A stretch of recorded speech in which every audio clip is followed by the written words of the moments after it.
We all do them, we all have them. No, I'm not talking about meth, crack, even marijuana. What I'm talking about is the stuff that we have in our kitchen cabinets. Painkillers, Tylenol, Advil, Aleve, or even ibuprofen. These are for common pains such as headaches or back pains. But today what I'm here to talk to you about is the ones that they give you after usually surgery, which are opioids. The opioid epidemic has killed many people due to the mishandling of prescription painkillers. And today, what I'm here to talk to you about is how injuries due to these prescriptions, doctors can overprescribe, and the death toll due to these overprescriptions. In my family, I've had family members with problems with opioid addiction, and I decided that it was just an interesting topic to research for my speech.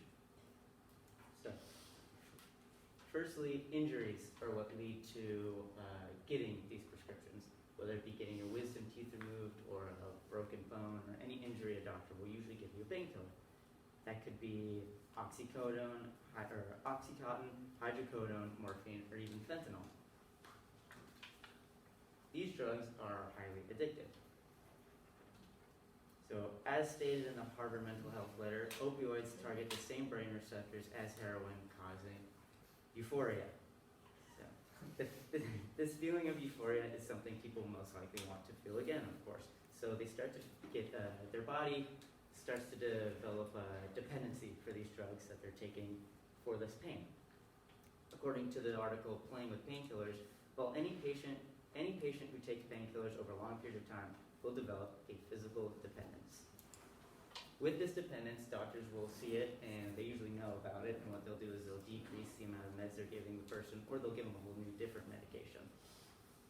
This brings me to my next point, which is how doctors tend to overprescribe and don't take everything into consideration when prescribing.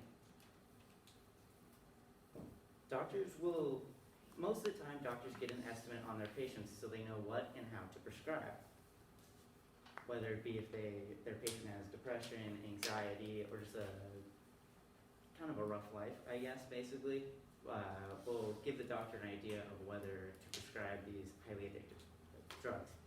According to the CDC, clinical decision-making is based on a relationship between the clinician and patient, and an understanding of the patient's clinical situation, functioning, and life process, which, of course, like I said, is where the patient's mental health is at when prescribing. The thing is, some doctors tend not to do this. This problem stems from doctors being paid copious amounts to promote the medications that these private opioid companies will give doctors to promote their prescriptions. As stated by a Harvard T.H. Chan article, studies have found that in 2014 and 2015, opioid manufacturers paid doctors sums in the six-figure range, while thousands were paid over $25,000. Basically, doctors become highly paid registered drug dealers to give to their patients who are the buyers.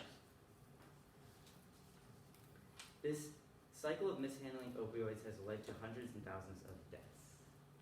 So, the death toll due to overdoses, as you can see, has only risen.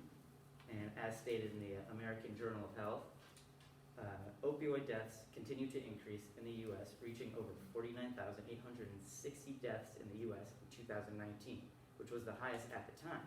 But recently, the CDC has conducted another study which shows that an estimate of 100,306 people have died due to drug overdoses in the U.S. during a 12-month period ending in April of 2021. The only real way to lower the death rate, it starts with reduced exposure to these medications, or just stopping it before it even can start, which is through doctors prescribing and getting to know the patients. To wrap things up, today what I talked to you about was how injuries lead to prescriptions, doctors can overprescribe, and the death toll due to these overprescriptions. The opioid epidemic has killed many people due to mishandling of prescription painkillers.